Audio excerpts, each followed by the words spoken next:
LaToya Jackson is the scapegoat of one of the most toxic and meshed family systems in American history. To understand LaToya, we have to start with the blueprint. The intergenerational trauma. We have Joe Jackson, the monster, the abuser. And then we have Catherine. If you have one abusive parent, you don't just have one abusive parent, you have two. You have the one who does the harm, and you have the enabling co-addict. The one who allows it, minimizes it, and looks away. LaToya grew up in this environment where her nervous system could never rest. She grew up with a mother who would watch her husband abuse her and say, "Joe, not tonight. She's tired." She grew up with a mother who told her that the sexual abuse she endured at the hands of her father was private and to keep it in the family. So early on, LaToya downloaded this faulty blueprint. The truth is dangerous. Keeping the peace is survival. Love is conditional upon silence. She was emotionally sensitive, morally serious, and observant in ways that made her dangerous. Her siblings called her mother's shadow. She wasn't an outsider guessing at family secrets. She knew where the bodies were buried. In dysfunctional families, the different child is the one who sees what everyone else chooses to ignore. LaToya was different because she noticed the boys, saw the personality changes, and confronted Michael. The family called her crazy because the alternative, that she was the only one with the courage to speak, was too threatening to acknowledge. And let's look at September 2nd, 1993. On this day, LaToya privately contacts Deputy DA Lauren Weiss, the head deputy of the Sex Crimes and Child Abuse Division in Los Angeles County. She doesn't go to the tabloids, she goes to law enforcement.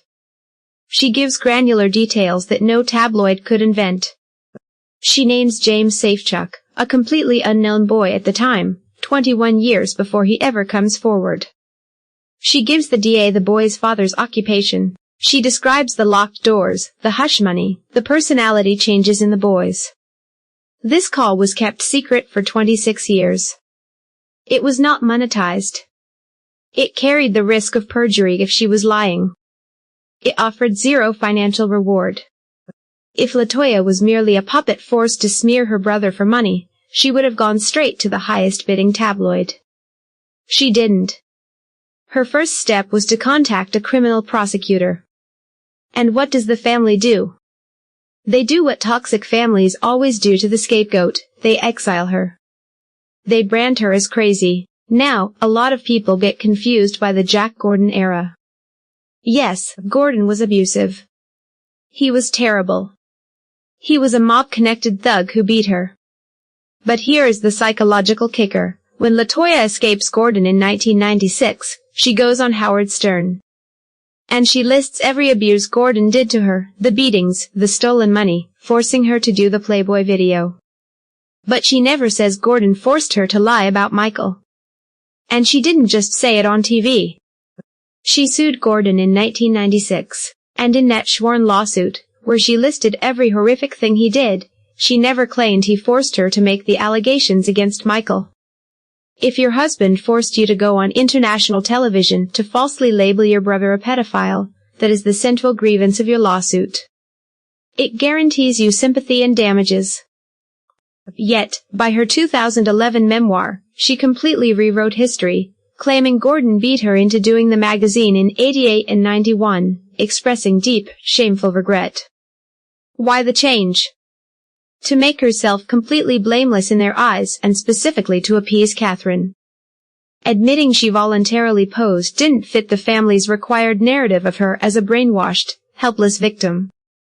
The 2011 memoir wasn't a historical document, it was a political one. Across decades, the same pattern recurs. LaToya's body refuses to complete the lies her conscious mind has agreed to tell. When Nat Lauer asked her in 2011 if she stood by her molestation allegations against Joe Jackson, she was asked a simple yes or no question 3 times. She refused to answer. She never said, "My father didn't molest me." Instead, she said, "My father is a wonderful man." She answered a different question entirely. Her body defaults to compliments because it cannot produce the denial. The family controls her now not with fists, but with a $30,000 a month stipend They bought her silence. But here is where it gets fascinating. In 2026, her social media behavior reveals a woman practicing extreme plausible deniability. She follows journalist Daphne Barak, who publicly tags LaToya in posts alongside the Cascio family detailing Michael's abuse, yet LaToya neither likes nor comments on these posts, avoiding a direct family PR crisis. Simultaneously, she quietly likes small, low-profile comments from everyday users calling her the bravest and most truthful Jackson. It is a dog whistle to those who know the truth. She is using the margins of her public life to prove she hasn't forgotten. The truth is, the original 90s LaToya might be completely gone. We have a hollow shell of who she once was. I'm the same person. This is the person I was before. So you're never going to let anyone control you again? Are you kidding, Larry? Never. Manipulated even into criticizing and attacking your brother. It was very abusive, and it's things that should not be said, things that you keep to yourself. It's things that should not be said, things that you keep to yourself. Management, as I put it, kept pushing and pushing and pushing. No, I won't say anything, I won't say anything. You better make a comment, you better make a statement. There are people out there suffering, you have to say something. There are people out there suffering, you have to say something. All gone, your family were really upset with you and da-da-da-da. So how did that come about? Well, actually, you know what it was? They didn't read it. They didn't read it, but if you read it, you'll realize that there's nothing really harsh in the book at all. No. So it's okay. Their book before this, yes, and in that book, basically you talked about how your dad was a child abuser, essentially. Yes. There was discussion about Michael Jackson. Was all of the stuff, or the majority of the stuff in that previous book, just all fabricated? No, not. A lot of things in that book was with my ex-husband / manager Jack Gordon, which Kathy is very much aware of. You gotta have a positive attitude about life, about everything. And I learned all these things, but I learned it the hard way. It took a long time, but I was able to learn it, and I'm so happy that I was able to learn it. LaToya, and so because it makes sense to me. There's so many stories about the Jackson family, and there's so many stories about your father. And I mean, this sets it straight because it was never a sexually abusive. My father, he's a good person. Yeah. He's a wonderful person, and it's something that I don't really care to discuss. But I love him dearly. Right. I love him dearly with all my heart. And this coming from you where you are today, where I am having today. lived. I mean, you actually came out and said you thought it was true because you were abused. Well, that was all a lie. That was all because his influence. He told you to say that. Yes, but we grew up in an abusive family, meaning that my father. See, this is what's interesting about life. Yeah. The way we grew up, and as you get older, you get smarter and you get wiser. And I grew up. You don't realize sometimes when your parents beat you or spank you or things of that nature, they're doing it to help you. But as a child, as a kid, you see it as, why is he hurting me? Why is he doing this to me? And that's how I saw it, and that's how my siblings saw it. Michael wrote about it in his book, how abusive my father was. What's one thing about your own parents' relationship you'd like to mimic for yourself? Let me think that I'd like to mimic for myself out of my parents. As far as what I'd like to mimic, I'm skipping that one. Your father, Joe, accusing him of molesting you and other forms of child abuse.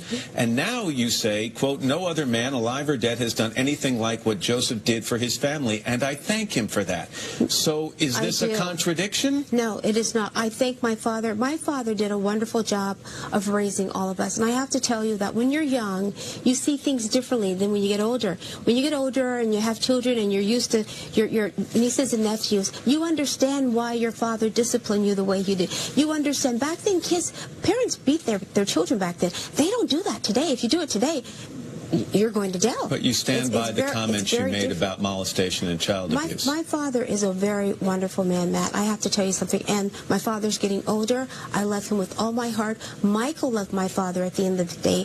People are showing footage of Michael speaking about my father the way he thought many years ago. But at the end of Michael's life, he called my father several times, wanted him there. He even told his children, call Grandpa. He will help me get out of this situation. I'm out of time, but I just want to make sure you're standing by your original statements about your dad. My father's a wonderful person, and he always will be. He has a great heart. And yes, I do love him, and I do care for him a great deal. Biography, you claim that your parents had abused you growing up. Yes. Has a lot of life turned better for you? Oh, yes, absolutely. You know what it is? I've come to realize that as we get older, we grow and we learn a lot more. And I think that my father and my mother, they raise children the best way they know how. You forgive them? Are you kidding? Yes, of course. They abuse you. That's the most important thing. But you know, when parents do the things that they raise us and they teach us everything they know or what they want us to know, and then it's up to us to learn the rest. And I've learned that people do things for a reason, as I told you earlier. And I think my father was an aggressive man because he wanted to instill discipline in my siblings, my brothers, and all of us, and that was his way of showing love. The last time you're on this show, I'm going to quote you directly. I would love to see that happen, getting back with the family. Yes. I think that would be the absolute ideal. She also said that when they can come to me and apologize and say we're sorry, then I'll acknowledge it. Yes. Have they said they're sorry? Yes. You know what? It's so important to forgive and move forward because that's negativity and it's toxic to the body and to the mind. So once you're over that, you feel pure and you're positive and you can move on with your life with positive things. So you hold no bad feelings? Absolutely not.